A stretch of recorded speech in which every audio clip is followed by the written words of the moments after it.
Hi there, I'm Ian from Soulbait Ministries, and I'm here today to talk to you again on lifestyle worship.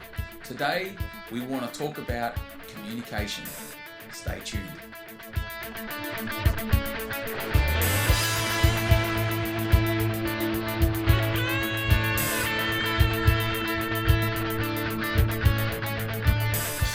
So, communication is the subject today. And just so I can specify, this is just the short video. We are going to do an extended video on this. But just for this video, we just want to touch on communication within the worship environment of your team. You know, communication is a very vital thing in worship teams. You know, we must have clear communication when playing together. That can be to do with the way your stage setup is. Does everybody have eye contact? You know, the thing that I find really bizarre on a lot of occasions when I've gone into churches is to see how the stage is actually set up.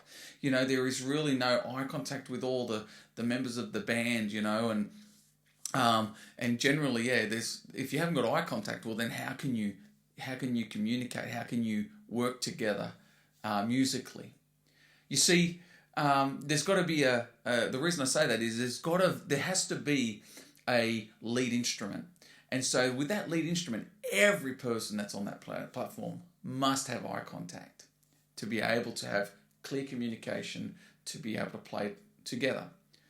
The other thing is understanding on what's going on. So understanding the focus points, understanding the keys we're going to be playing the songs in, understanding the intros, the outros, the joining of songs. But most of all, the one thing that I believe is the thing that's missed predominantly is hearing. I want to talk to you on the area of multi-directional hearing.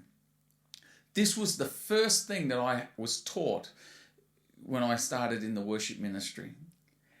In other words, what multidirectional hearing is isolating each individual instrument, taking notice of what they are doing, so that when we play, what we do is not overpowering them, and it's not trying to be the main focus, but we are trying to blend in with one another to create something of purity and goodness.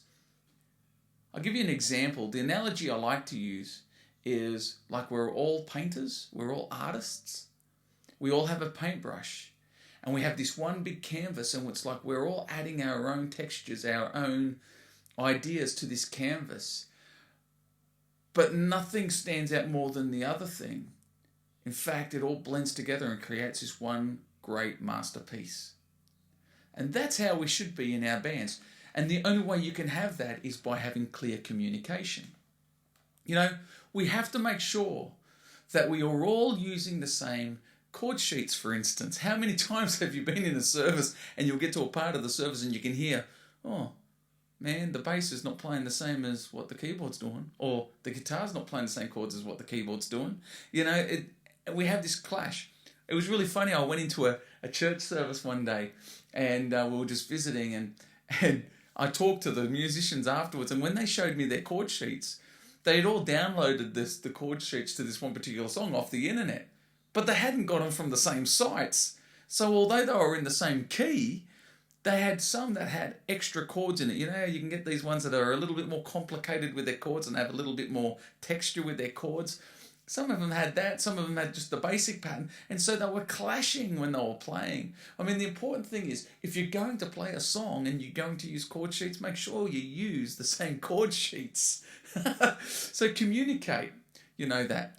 Like I said before, communicate who the lead instrument is, so that when you're entering into free worship, everyone knows who to follow. There's nothing worse. I've been there before.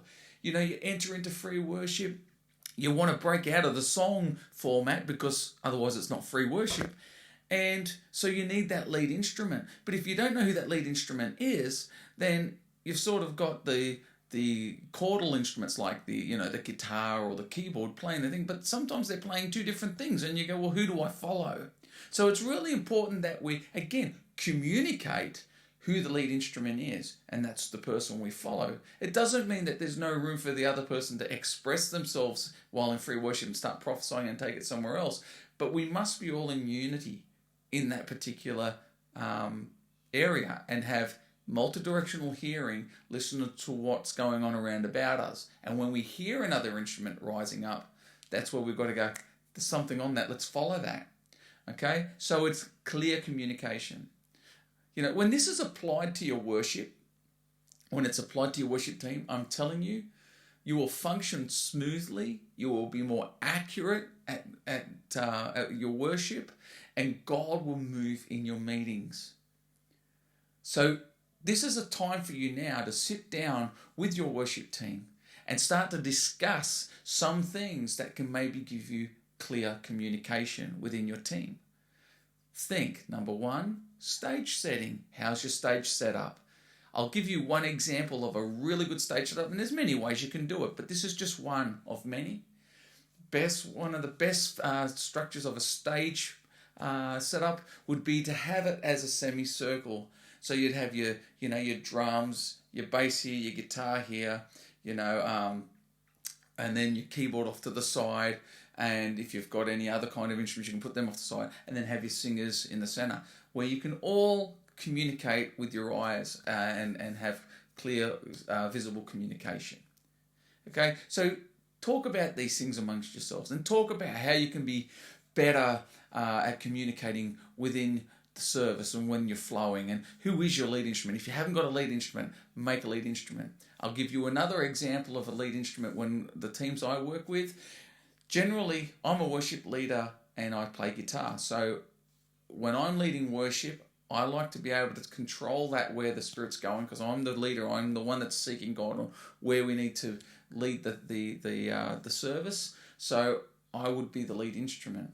But if you've got a leader that doesn't play an instrument, well, then they have to designate a lead instrument. And that can be either a guitar or a keyboard, one of those two instruments. So be mindful of that. Set a goal and go, okay, today, well, I'm doing this. I need a lead instrument. I want that person. And you're best off picking your strongest point to be your lead instrument, because they're going to be the ones generally who are stronger, spiritually minded, that they can flow with the Spirit a lot stronger than most.